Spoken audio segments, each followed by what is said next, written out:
I am a hybrid shooter. I like photo just as much as I like video, and as is the case for anyone who's into more than one thing, sometimes your interest in one kind of outweighs the interest in the other. Point being, I went back and re-watched my Panasonic GX85 review from like 2 years ago, and I noticed that review was very video-centric. So to atone for that egregious sin, I've got the Panasonic GX85 and the Panasonic 20mm f1.7. Let's take a lap around the neighborhood.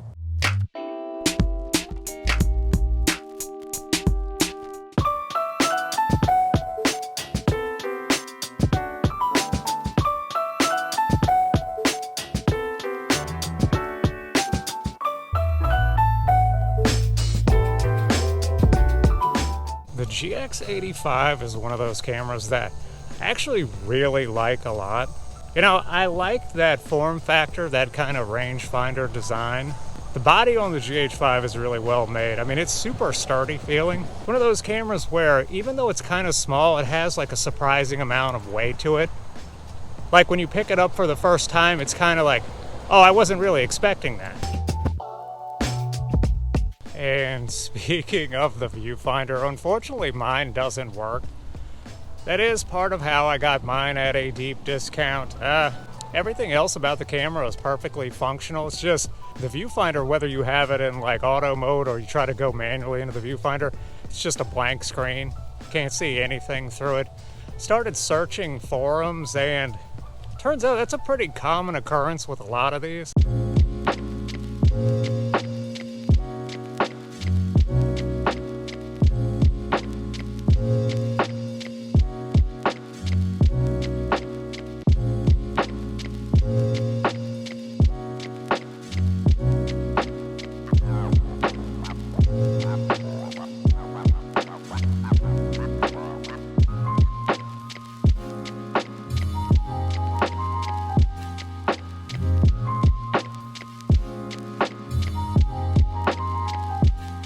You know, in these Panasonic videos, I always say the autofocus isn't great in video, but it's pretty decent in photography. I still pretty much stand by that, but what I do notice is here there were a lot of times where I'm taking pictures of what seems like a very obvious subject, and the GX85 just isn't focusing. It just constantly keeps trying to focus on the background. It got to the point where I was literally having to start putting my hand in front of the camera just to kind of get it to focus and say like, hey, right here, here's the thing I'm trying to take a picture of.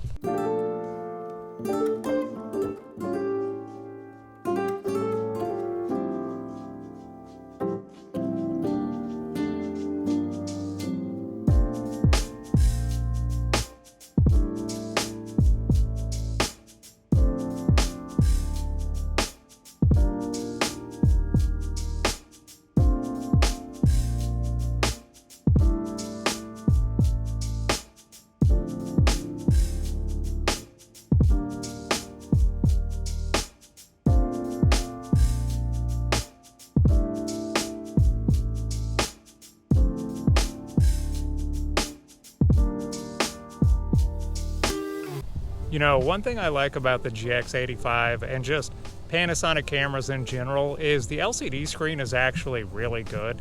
These screens are always like really bright and easy to see, even so, especially for someone like me who doesn't have an actual viewfinder on my camera.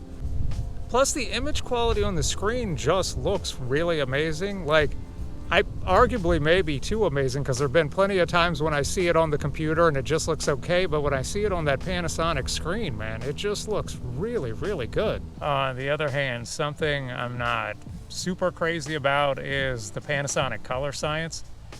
Panasonic just naturally has a lot of like pink and yellow tones in the image. In the old days, I used to think it was just video, but photos were okay, but throughout the years I've gotten to where I see it just as much in photos as I do in videos. For this particular photo walk, I am shooting everything in RAW and just doing like super minor edits. Just a little bit of contrast and saturation, nothing real major.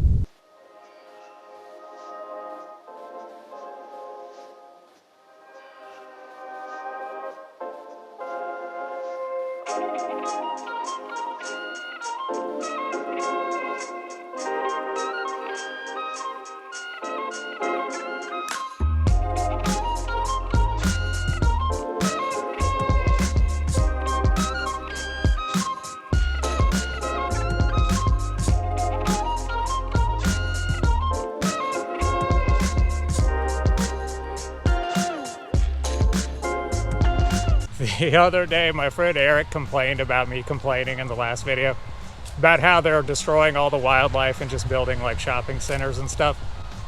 Here's the point that I'm making with that. Yes, I prefer nature ultimately, but if they were replacing the nature with like New York City or Tokyo or Paris or something cool like that, that would be one thing. But everything in this entire state is it's just these sort of weird strip malls, and they're full of businesses that shouldn't really even be a physical location in this day and age. The majority of these businesses over here should just be a website. But you see what I mean? Like, look at that architecture. It kind of looks like colonial America in the 1700s, but it's modern. And it looks like it was designed during a coffee break by people who didn't care about architecture.